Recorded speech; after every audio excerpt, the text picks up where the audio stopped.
Hello everybody, my name is Ashwani Sharma and this is your day 25 of consistent study। और हम 45 दिनों में पूरा सिलेबस कवर करने वाले हैं एसएससी जेई का। तो आज के टॉपिक में मैं पहले आपको बता दूं कि शेयर स्ट्रेस आपको आज पढ़ना है, लेकिन शेयर स्ट्रेस खुद से समझ पाना बिल्कुल ज़ीरो से थोड़ा मुश्किल हो जाता है। तो इस वीडियो के लास्ट में मैं आपको ओवरव्यू दे दूंगा शेयर स्ट्रेस का भी। तो आज के टास्क से स्टार्ट करते हैं। हिस्ट्री, ज्योग्राफी, पॉलिटी फिर से रिवाइज़ करना है। जब मैं बोलता हूँ रिवाइज़ करना है, तो जैसे आप सवाल पूछते हो कि कैसे रिटेन करें चीज़ों को, तो अभी मैं आपको मौका देता हूँ। अगर मैं आपको बोल रहा हूँ डेली कि रिवीजन करो, रिवीजन का मतलब यह है कि ज़रूरी नहीं है कि आप शुरू से लेकर आखिर तक पढ़ लो। बस आपकी एक इंटेंशन होनी चाहिए कि हाँ, मुझे रिवाइज़ करना है। आपने जो चीज़ें नोट से पढ़ी थी उनको शॉर्ट नोट्स में उतारा था, तो एक बार देखो, उनको रिकॉल करने की कोशिश करो। खुद का टेस्ट लो उसके अंदर कि चीज़ें मुझे याद हैं क्या। सीधा पढ़ना तब तक सही है जब तक आप कुछ और नहीं कर रहे हो। मतलब पहला स्टेप तो ये है कि आप पढ़ ही नहीं रहे हो, उससे बेटर ये है कि चलो देख के रीडिंग ही मार लो। और अगर जो आप इतने सक्षम हो कि आप अपने आप के ऊपर आपका कंट्रोल है कि आपको रिवीजन करना है तो करना है, तो आप अपना टेस्ट लेके देखो। या तो आप उसके अंदर ये कर सकते हो कि रैंडमली किसी और से आपने कॉपी दी और सुन लिया, ठीक है, उसने आपसे सुन लिया। या फिर सीधा आप ब्लैक बुक से जाके इनके क्वेश्चन कर सकते हो जो अब तक आप पढ़ चुके हो, और फिर बाद में उनको अपने नोट्स में ऐड ऑन कर सकते हो जो चीज़ आपको नहीं आ रही है। या फिर टेक्स्ट बुक पे जाके सीधा इन्हीं टॉपिक का टेस्ट दे सकते हो। तो ये 3 तरीके हैं रिवीजन करने के। आराम से इस तरह से आप कर सकते हो, और रिवीजन करना ही है। अगर रिवीजन नहीं करोगे तो फिर ये सवाल बना रहेगा आपका कि रिटेन कैसे करें, हमें रिटेन नहीं रहता है। तो अभी वीडियो देखते देखते अभी वीडियो को पॉज करो। आपके लिए एक एक्सरसाइज है, आपको सारे फंडामेंटल राइट्स लिखने हैं। फंडामेंटल राइट्स पार्ट 3 में आते हैं 12 से 35 तक।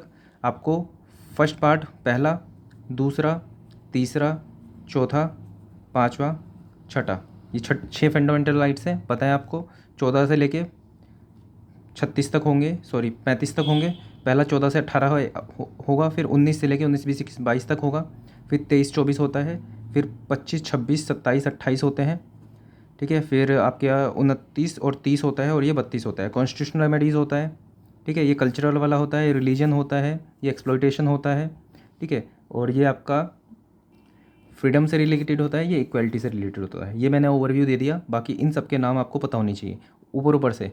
दूसरा, आपको स्केड्यूल अभी लिखने हैं 1 से लेके 12 तक, जितने भी हैं, जो जो उसके अंदर चीज़ें आती हैं वो सब लिखने हैं। देखना है कि आप भले ही डेप्थ में चले गए कि आपको बेसिक आता है क्या, ये दोनों चीज़ें लिखनी है। और फिर बताना है कि ये क्या आपको याद थे क्या सब, या आपको देखना पड़ गया इन बेसिक चीज़ों को भी। तो पॉइंट पे आते हैं। हिस्ट्री, ज्योग्राफी, पॉलिटी का रिवीजन करना है आपको। और जीएस में आपको फिजिक्स में इलेक्ट्रिसिटी एंड मैग्नेटिज्म पढ़ना है। केमिस्ट्री में आपको मेटलर्जी पढ़ना है, और बायो में आपको डिजीज एंड इम्यूनोलॉजी पढ़ना है। ये आप ब्लैक बुक जो मैंने अपलोड की हुई है उससे आप देख सकते हो। कहाँ पर मिल जाएगी ब्लैक बुक? द सिविल बंदा टेलीग्राम ग्रुप है मेरा, उसके ऊपर मिल जाएगी। आप डायरेक्टली सर्च भी कर सकते हो टेलीग्राम पे, आपको ये चैनल, आपको ये ग्रुप मिल जाएगा। 7,000 के आसपास इसके अंदर मेंबर्स हैं, तो ये मिल जाएगा। नहीं तो मैं पिन कमेंट में भी डाल देता हूँ, कभी कभी भूल जाता हूँ, लेकिन मैं मोस्टली डाल देता हूँ। तो ये तीनों चीज़ें पढ़नी है आपको। ब्लैक बुक में सीधा क्वेश्चंस दे रखे हैं, डायरेक्टली क्वेश्चंस भी कर सकते हो। आपको लगे ऐसा कि डायरेक्टली समझ में नहीं आ रही है, तो नोट्स भी मैंने अपलोड किए हुए हैं, और एक मैंने अरिहंत की शायद मैंने बुक भी अपलोड की हुई है, उससे भी आप देख सकते हो। रीजनिंग में आपको इन सब टॉपिक्स की प्रैक्टिस करनी है। Embedded figure, paper cut fold, completion of figure, mirror image, mirror and water image, arithmetic reasoning and mathematical operation, ये सभी टॉपिक आपको पिनेकल की बुक में मिल जाएगी। ये भी अपलोड की हुई है मैंने, तो इससे कर सकते हो। या फिर आपके पास कोई टेस्ट सीरीज़ है तो उससे भी प्रैक्टिस कर सकते हो। मैं आपको टॉपिक वाइज इसलिए दे रहा हूँ कि आप जब सोचते हो कि आज मुझे रीजनिंग पढ़ना है, तो पहले तो यही सोचते रह जाते हो कि रीजनिंग पढ़ूँ कि नहीं पढ़ूँ, पढ़ूँ तो कहाँ से पढ़ूँ, क्या कर लूँ। तो यहाँ पे मैं आपको स्पेसिफिक टॉपिक दे रहा हूँ, कुछ सोचने की ज़रूरत नहीं है। ये देखो, सीधा एम्बेडेड फिगर के क्वेश्चन करने हैं आपको, 10 क्वेश्चन करने हैं। करना स्टार्ट करो, कंप्लीट हो जाए टिक कर दो। बस यही आपका काम है, आपको ज़्यादा सोचना नहीं है। बस जो काम दे रहा हूँ बस वो करते रहो डेली। कर लोगे, 45 दिन तक कर लोगे तो हो जाएगा सिलेक्शन। टेक्निकल में आपको आज शेयर स्ट्रेस चैप्टर पढ़ना है। विवेक गुप्ता सर के नोट्स अपलोड किए हुए हैं, उनसे पढ़ सकते हो, या आपके खुद के नोट्स भी होंगे उनसे भी पढ़ सकते हो। सोम का ये चैप्टर है, आपको थोरोली इसको पढ़ना है, और उसके बाद फिर एसएससी जेई के क्वेश्चन भी करने हैं। ऑल दो इस चैप्टर को भी आप इस तरह से कर सकते हो कि सिर्फ आप वैल्यू याद रख लो कि रेक्टेंगल के केस में पैराबोलिक होता है, बीच में 3/2 होता है, सर्कल में 4/3 होता है, ये होता है, ठीक है, ट्रायंगल में क्या होता है, ये सब आप देख सकते हो। लेकिन क्योंकि ये आरसीसी में भी पूछा गया है चैप्टर और उसमें कॉन्सेप्चुअल वे में थोड़ा पूछा गया है, तो आपको ये पढ़ना पड़ेगा और इसके बाद फिर ट्रांसफॉर्मेशन ऑफ स्ट्रेसेस पढ़ोगे, तब जाके आपको आरसीसी का करने के लिए मैं बोलूँगा चैप्टर। तो पहले तो आपको ये पढ़ना है, इसका मैं थोड़ा बेसिक आपको बता दूंगा आज। साथ में ज्योमेट्रिक डिज़ाइन को आपको रिवाइज करना है, पहले कर चुके हैं हम। तो एसएससी जेईई और वाईसीटी एई के पहले आपने क्वेश्चन किए होंगे, तो दोबारा से प्रैक्टिस कर लेना क्वेश्चन करके। ब्रिक्स बिल्कुल नया है, आपको इसके सिर्फ और सिर्फ एसएससी जेईई के पीवाईक्यू करने हैं। वहाँ पर जितने भी क्वेश्चन हैं उनकी थ्योरी है, आपको नहीं आती तो लिख लेना, कॉपी में भी जाके इसके कॉन्सेप्ट देख सकते हो। लेकिन एटलीस्ट आपको ये तो करना है कि अगर आपको लगे कि बहुत ज़्यादा बड़ा चैप्टर है कॉपी में, नोट्स में आपके, तो एटलीस्ट एसएससी जेईई के पीवाईक्यू तो कर लेने हैं आपको इसके। तो ये था आपका आज का टास्क। अब थोड़ा सा ओवरव्यू ले लेते हैं शेयर स्ट्रेस का। बिल्कुल बेसिक से और शॉर्ट में बताने की कोशिश करूँगा, बाकी तो आपको खुद से पढ़ना है। ठीक है, आपके पास ये बीम है, ऊपर लोड लगा हुआ है, तो इतना आपको सबको पता है कि इसका बेंडिंग मोमेंट डायग्राम ऐसे बनेगा। बिल्कुल सीधी सीधी बात है, यूडीएल है तो इस टाइप का बेंडिंग मोमेंट डायग्राम बनेगा, बेंडिंग मोमेंट डायग्राम। ठीक है, आपको ये भी पता होगा जब लोड इसके ऊपर ऐसे लग रहा है तो ये नीचे बैंड होने की कोशिश करेगा, और ऊपर की साइड इसके अंदर कंप्रेशन आएगा, नीचे की साइड टेंशन आएगा। अगर आपको सोच रहे हो कि कंप्रेशन कैसे आएगा, तो इसको ऐसे समझो कि अगर जो आप इधर से देखोगे इसको, ठीक है, जब ये नीचे इस तरह से बैंड होगा, तो अगर जो आप सिर्फ ये वाला पार्ट लोगे, ठीक है, ऐसे ये वाला पार्ट लोगे इतना, ठीक है, इतना पार्ट लोगे सिर्फ, तो यहाँ पर ऐसे इस तरह से इसके ऊपर कंप्रेशन आ रहा होगा, और यहाँ वाले पार्ट में इस पर ऐसे टेंशन आ रहा होगा। ये आपके पास न्यूट्रल एक्सिस हो जाएगी आपके पास यहाँ पे।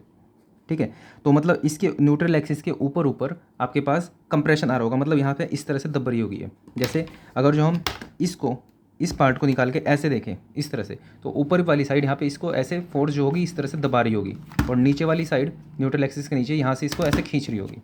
तो यहाँ पे हमें देखने में समझ में आ रहा है कि जब ये ऊपर से दबेगा तो ये थोड़ा सा छोटा हो जाएगा, और यहाँ से जब ये खींचेगा तो ये थोड़ा सा बड़ा हो जाएगा। तो मतलब इस तरह से हम, ये जो सेक्शन होगा कुछ इस तरह से बन जाएगा। यहाँ पे समझ में आई, टेंशन खींचेगा इसको तो बड़ा हो जाएगा, चौड़ा हो जाएगा।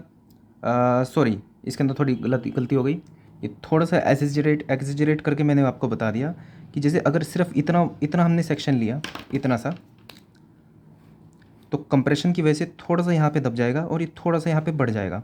ऐसे ही ये सेक्शन लिया, ऐसे ही यहाँ पे सेक्शन लेंगे, जैसे जैसे सेक्शन लेंगे तो सब इसमें अगर जो इतना सा दबा, दूसरे वाले में थोड़ा सा और दबेगा। ओवरऑल देखेंगे तो ऊपर वाली साइड जो होगी वो थोड़ी सी छोटी हो जाएगी और नीचे वाली थोड़ी सी बड़ी हो जाएगी। इसलिए आपके पास जब ये बीम इस तरह से बनेगा, ठीक है, तो ये वाली जो लेंथ होगी ये थोड़ी छोटी होगी और ये वाली बड़ी होगी। इतना बेसिक है, इसके अंदर शेयर स्ट्रेस कुछ नहीं आया, ये जस्ट मैंने आपको बेंडिंग बताई। ठीक है, आपको ये भी आइडिया होगा कि किसी भी जगह पे अगर हम इस सेक्शन की बात करें, पर्टिकुलर मान लो इस सेक्शन की हमने बात करी, ये सेक्शन, तो अभी मैंने बताया कि ऊपर की साइड कंप्रेशन आ रहा है, नीचे की साइड टेंशन आ रहा है। तो यहाँ पे अगर जो हम शेयर स्ट्रेस बेंडिंग स्ट्रेस का डायग्राम बनाएंगे तो वो कुछ इस तरह से बनेगा। मतलब यहाँ पे कंप्रेशन है, यहाँ पे टेंशन है, और यहाँ पे जैसे जैसे नीचे आ रहे हैं कंप्रेशन कम होती जा रही है, और यहाँ पे नीचे नीचे आ रहे हैं टेंशन बढ़ती जा रही है। ये आपको आइडिया है। तो मतलब जैसे पर्टिकुलर इस सेक्शन का हमने बनाया और हमसे पूछा कि इस पे जो कंप्रेशन स्ट्रेस लग रही है, शेयर स्ट्रेस लग रही है, वो कितनी लग रही है, तो उसको हम इस तरह से बता सकते हैं कि यहाँ पे इतनी लग रही है इस पॉइंट पे, मतलब इस वाले सेक्शन पे, ठीक है, यहाँ पर इतनी लग रही है, और न्यूट्रल एक्सिस पे यहाँ पे 0 है। ये बिल्कुल बेसिक है, अभी भी शेयर स्ट्रेस का कुछ रोल नहीं आया। इसको निकालने के लिए कि ये वैल्यू है कितनी, हम m/i = यूज़ करते हैं। इतनी बात भी ओके है। तो अभी हमने इतना समझा कि अगर जो इस पर लोड लगेगा तो ये बेंडिंग होगी, ऊपर की साइड लेंथ थोड़ी छोटी हो जाएगी, नीचे वाली बढ़ जाएगी। कैसे होगी अभी पीछे हमने देखा। आगे चलते हैं इसके अंदर। अब क्या होगा, एक एस्पेक्ट और है शेयर स्ट्रेस से बताने से पहले मैं बता दूं, क्योंकि वो क्वेश्चन पूछा जा चुका है। वो कॉन्सेप्ट ये है कि अभी तक तो हमने ये देखा कि जो लेंथ है, ये वाली लेंथ है, ये छोटी हो गई, ये वाली बड़ी हो गई। अगर हम क्रॉस सेक्शन देखें, अगर जो इसका क्रॉस सेक्शन कुछ इस तरह से है, ठीक है, मतलब ये इस टाइप का बीम है, ठीक है, इसके ऊपर रखा हुआ था, तो ऊपर वाली साइड कंप्रेशन हो रहा है, नीचे वाली साइड टेंशन हो रहा है। तो जब ये यहाँ से इस तरह से कंप्रेस होगा, तो ये वाला जो सेक्शन है, यहाँ पे अगर जो कंप्रेस हो रहा है, तो हमारे पास पॉइसन रेशो क्या होता है। जैसे मान लो हमारे पास ये प्लेट है, प्लेट पे अगर जो हम ऐसे लोड लगाएंगे, ऐसे कंप्रेसिव फोर्स लगाएंगे, तो ये फैलने लगेगी प्लेट, ठीक है, ये इस तरह से फैलने लगेगी प्लेट। या फिर हम जैसे ये है, ठीक है, सिंपल प्लेट है, अगर जो हम इधर से हम इस पर फोर्स लगाएंगे तो ये इस तरह से तो लंबी होगी, लेकिन इधर की साइड से छोटी होने लगेगी। ये पॉइसन रेशो होता है, हमें पता है इसके बारे में। तो यहाँ पे जब कंप्रेशन लग रहा है तो ये कंप्रेशन ये इस प्लेट को ऐसे दबाएगा इस प्लेट को, तो ये जो होगा इस तरह से ये चौड़ा होने लगेगा ऐसे, ठीक है, और यहाँ पे टेंशन है, ये खींचेगा इसको, तो ये इधर से पतला होने लगेगा। तो अगर जो इस तरह से क्रॉस सेक्शन की बात करेंगे, ऐसे देखेंगे, तो ये इधर से ऐसे चौड़ा होगा और इधर से ये छोटा हो जाएगा, और अगर जो लेंथ की बात करेंगे तो इधर से लेंथ छोटी हो जाएगी, ऐसे बड़ी हो जाएगी। ये कॉन्सेप्चुअल चीज़ है, क्वेश्चन आ जाता है इसका, तो इसलिए अलग से आपको बता दिया। अभी तक भी शेयर स्ट्रेस का कोई रोल नहीं आया। अब थोड़ा आगे समझते हैं। यहाँ पे हमने देख लिया कि इसके ऊपर अभी हमने देखा था कि ये जो लेंथ है ये छोटी हो जा रही है, ये बड़ी हो जा रही है। क्यों हो जा रही है? क्योंकि यहाँ पे कंप्रेशन था, उसने इसको लेंथ को छोटा किया और यहाँ पे बड़ा हो गया। अभी कितना छोटा हुआ इस पे किस पे डिपेंड करेगा कि कितनी स्ट्रेस लगी वहाँ पे। तो हमने देखा कि इस वाले उस पर इतनी स्ट्रेस लगी, इस जगह पे इतनी स्ट्रेस लगी, इस जगह पे कुछ नहीं लगा, नीचे टेंशन था। अच्छा, ये कैसे निकालेंगे? ये फॉर्मूला है m upon I is equal to sigma upon y. Bending formula है तो sigma is equal to m upon I into y. I पूरे इसका सेम है, पूरा मान लो ये प्रिज्मेटिक है, वाई अलग अलग जगह पे अलग अलग होगा, ठीक है। अब एम की बात आती है, अब आएगा आपके पास डायग्राम, बेंडिंग मोमेंट डायग्राम। आपने देखा कि आपके पास बीम था, इसके ऊपर लोड लगा था, इसका बेंडिंग मोमेंट डायग्राम जो था ये था। तो इस पर्टिकुलर सेक्शन पे जो बेंडिंग मोमेंट है वो मान लो ये है। तो यहाँ पे इस बेंडिंग मोमेंट की वैल्यू मान लो 100 किलोन्यूटन मीटर है। तो 100 किलोन्यूटन मीटर के हिसाब से सिग्मा की वैल्यू निकाल सकते हैं अलग अलग वाई पे। तो मतलब यहाँ पे कुछ अलग होगी, यहाँ पे कुछ अलग होगी, यहाँ पे कुछ अलग होगी। कैसे निकालेंगे? एम की वैल्यू 100 रखेंगे, आई की वैल्यू कुछ होगी, वाई की वैल्यू चेंज करते हुए चलेंगे। मान लो 10 मिलीमीटर, 20 मिलीमीटर, 30 मिलीमीटर, यहाँ पे सबसे ज़्यादा होगी। इतनी बात भी समझ में आती है। तो हमें इतनी बात समझ में आई कि अगर ये सेक्शन हमारे पास है तो यहाँ पर ये जो कंप्रेसिव फोर्स लग रही है, यहाँ पे स्ट्रेस लग रही है, उसको निकालने का तरीका M upon I sigma upon Y से हम निकाल सकते हैं। और वो किस पे डिपेंड करेगा? सिग्मा जो है एम पे डिपेंड करेगा कि एम जितना ज़्यादा होगा उतनी ज़्यादा सिग्मा होगी, उतनी ज़्यादा फोर्स लगेगी। इतनी बात समझ में आती है, ठीक है। एक बेसिक आपने साइंस में चीज़ पढ़ी होगी कि स्ट्रेस को एरिया से मल्टीप्लाई कर देते हैं तो फोर्स हमारे पास आ जाती है। तो मतलब हमने स्ट्रेस तो निकाल ली, अब इसको हम अगर जो एरिया से मल्टीप्लाई कर देंगे, किस एरिया पे लग रही है, अगर जो हम उससे मल्टीप्लाई कर देंगे तो टोटल फोर्स आ जाएगी। तो स्ट्रेस हमने देख ली ये आ रखी है, इसके एरिया से मल्टीप्लाई कर देंगे तो हमें टोटल पता चल जाएगा यहाँ पे कितनी कंप्रेसिव फोर्स है। ये भी बिल्कुल बेसिक है, इसमें कहीं कोई साइंस, सिर्फ साइंस लगी, सिविल इंजीनियरिंग नहीं लगी इसके अंदर, ठीक है। तो हमें इतना आइडिया हो गया कि इस जगह पे जो स्ट्रेस है वो है m upon I into Y, जो कि m ये वाला होगा, ठीक है। और इसको जब हम एरिया से मल्टीप्लाई कर देंगे, जहाँ पे भी हमें कंप्रेसिव फोर्स निकालनी है जितने हिस्से पे, तो हमारे पास सिग्मा आ जाएगा। अब आता है शेयर स्ट्रेस का रोल। अब बनाते हैं दोबारा से डायग्राम। अब ये मैंने बीम को थोड़ा बड़ा बना के समझाने की कोशिश की है। हमने क्या किया? हमने देखा कि ऊपर वाली साइड न्यूट्रल एक्सिस से ऊपर वाली साइड कंप्रेशन फोर्स है। यहाँ पे कंप्रेशन फोर्स इस तरह से लग रही है, दोनों साइड लग रही है, तो उसकी वजह से पिचक जा रहा है। तो लेंथ, ये वाली लेंथ जो है ये डेल्टा एक्स लेंथ कम हो रही है, ठीक है। अब ये कितनी फोर्स लगा रहा है? तो ये हमने देखा कि इस जगह पे कितनी स्ट्रेस आ रही है, इस पूरे एरिया में कितनी स्ट्रेस आ रही है, हम इस वाले डायग्राम से बता दे रहे हैं। और इस पर क्या होगा? एम कौन सा है? ये। तो मतलब अगर जो हम इतना हिस्सा देखें, ये वाला हिस्सा देखें सिर्फ हम, ये पर्टिकुलर ये वाला हिस्सा, ये, तो इस वाले हिस्से के लिए हमने क्या करा कि यहाँ पे देखा हमने कितनी स्ट्रेस आई, तो इसके लिए हमने ये बनाया, ये कि इतने इस वाली जगह पे सिग्मा है ये, यहाँ पे कितना होगा? Y, M upon I equal to sigma upon Y. तो सिग्मा यहाँ पे कितना है? एम हमारे पास है, आई हमारे पास है, वाई हमारे पास टोटल ये आ जाएगा। यहाँ पे कितना होगा ये हम निकाल देंगे, यहाँ पे कितना होगा ये। अब ये जो टोटल सिग्मा आया, इसको इस एरिया से मल्टीप्लाई करेंगे तो हमारे पास टोटल यहाँ पे कंप्रेसिव फोर्स आई। इतनी बात समझ में आई, ठीक है। यहाँ पे जो एम हमने यूज़ किया वो कौन सा यूज़ किया? ये वाला, ये M1 हमने यूज़ किया। आगे चलते हैं। अब अगर जो हमें पूछा जाए कि यहाँ पे कितनी कंप्रेसिव फोर्स आई, तो यहाँ पे कंप्रेसिव फोर्स के लिए पहले सिग्मा निकालेंगे। Sigma equal to M I into Y. देखो आई यहाँ पे सेम है, रेक्टेंगल है, BD³/12 होता है, यहाँ पे भी रेक्टेंगल है, यहाँ पे भी रेक्टेंगल है, बात सही है। वाई कितना है? वाई अगर जो हम बात करें कि हमने यहाँ से लेके यहाँ तक के वाई की बात करी, यहाँ पे भी ये करी थी, तो मतलब वाई भी सेम है। यहाँ पे एम देखते हैं, M1 यहाँ पे जो m था सिग्मा निकालने के लिए वो ये था, और यहाँ पे जो m है सिग्मा निकालने के लिए वो है ये, मतलब थोड़ा सा ज़्यादा है। इससे क्या समझ में आया कि ये जो यहाँ वाला सिग्मा होगा टोटल वो ज़्यादा होगा। एरिया सेम है, एरिया मल्टीप्लाई करेंगे तो यहाँ पे हमारे पास C2 आएगी। अब आया शेयर स्ट्रेस का रोल। यहाँ पे कंप्रेसिव फोर्स C1 है, यहाँ पे C2 है, मतलब इधर से 100 किलोन्यूटन लग रही है, तो इधर से 200 किलोन्यूटन लग रही है। इतनी बात समझ में आई, ठीक है। इधर से मान लो इधर से 100 किलोन्यूटन लग रही है, इधर से 200 किलोमीटर लग रही है, तो क्या होगा? इधर से 100 लग रही है, इधर से 200 लग रही है, तो 200 वाला 100 को काटते हुए आगे बढ़ेगा, ठीक है। तो मतलब ये वाला हिस्सा इस पे 200 लग रही है तो ये आगे बढ़ जाना चाहिए था। इतनी बात समझ में आ रही है। लेकिन जब आप बीम को देख रहे हो, बीम के ऊपर लोड लगा हुआ है, तो आपको दिख नहीं रहा है ऐसा कि ये वाला हिस्सा अलग से टूट के आगे निकल गया। इतनी बात समझ में आ रही है। इसका मतलब कि कुछ ना कुछ ऐसी चीज़ है जो इसको रोके हुए है, वो इसकी शेयर स्ट्रेंथ है, और इसी को हम कहते हैं कि शेयर स्ट्रेस यहाँ पे जो जनरेट हो रही है। तो मतलब यहाँ पे टोटल कंप्रेसिव फोर्स इस तरह से लग रही है 100 की। तो जब इसको ऐसे आगे धकेलने की कोशिश कर रहा है तो कोई इसको यहाँ पे ऐसे रोक रहा होगा, ठीक है। तो वो कौन रोक रहा है? जो इसके नीचे वाला सरफेस है, ये वाला, ये टोटल नीचे वाला सरफेस, ये वर्टिकल की बात नहीं कर रहा हूँ मैं, ये हॉरिजॉन्टल वाला जो सरफेस है ये इसको रोकने की कोशिश कर रहा है। तो ये यहाँ पे एक शेयर स्ट्रेस टाउ जनरेट हो रही है, इनटू एरिया से मल्टीप्लाई करेंगे, वो इसके डिफरेंस के बराबर होनी चाहिए, ठीक है। तो मतलब जो टाउ होगी, ये जो टाउ होगी इस एरिया से मल्टीप्लाई करेंगे, ये बराबर होनी चाहिए किसके?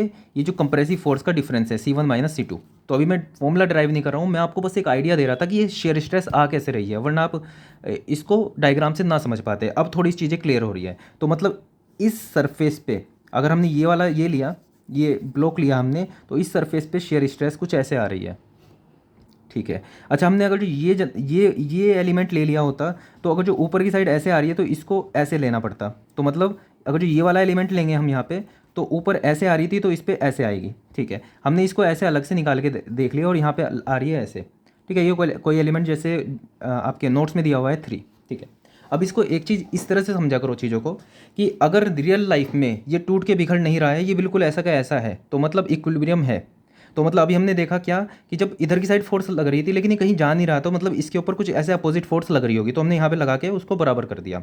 अब यहाँ पे समझो कि इस एलिमेंट पे इधर की साइड ऐसे फोर्स लग रही है, ठीक है, लेकिन यहाँ पे वर्टिकल फोर्स कुछ नहीं है, हॉरिजॉन्टल फोर्स कुछ नहीं है, ऐसे हम अभी देख रहे हैं। हाँ, इसको समझो कि अगर ये यहाँ पे इस पर ऐसे फोर्स लग रही है तो ये इसको घुमा देगा एलिमेंट को, ठीक है। लेकिन क्या आपको ऐसा लग रहा है कि ये बीम है, बीम इस तरह से यहाँ से ऐसे घूम जाएगा? नहीं घूमेगा, ठीक है।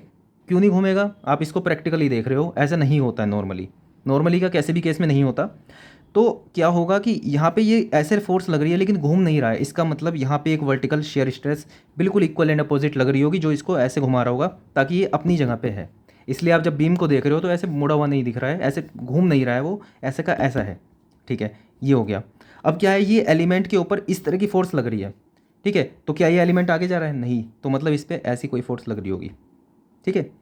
और ये ऊपर नहीं जा रहा है तो मतलब इसके ऊपर कोई नीचे वाली फोर्स लग रही होगी। तो ओवरऑल एलिमेंट बन जाएगा ये मैंने आपको ओवरव्यू दे दिया। ओवरव्यू ही काफ़ी बड़ा हो गया, लेकिन ये ओवरव्यू से अब आपका ये चैप्टर समझना बहुत आसान हो जाएगा। इसके बाद ये समझने के बाद कैसे ड्राइव हुआ VAY/IB, इसको देखना है आपको। शेयर फ्लो थोड़ा सा पढ़ लेना, बस वो क्या होता है, फोर्स पर यूनिट लेंथ होता है, ठीक है, वो हो जाएगा। और इसके साथ साथ आपको सर्कल, रेक्टेंगल, ट्रायंगल या जितने भी इसके अंदर केसेस दिए हैं उनमें शेयर स्ट्रेस कहाँ पे कितना होता है वो देख लेना है।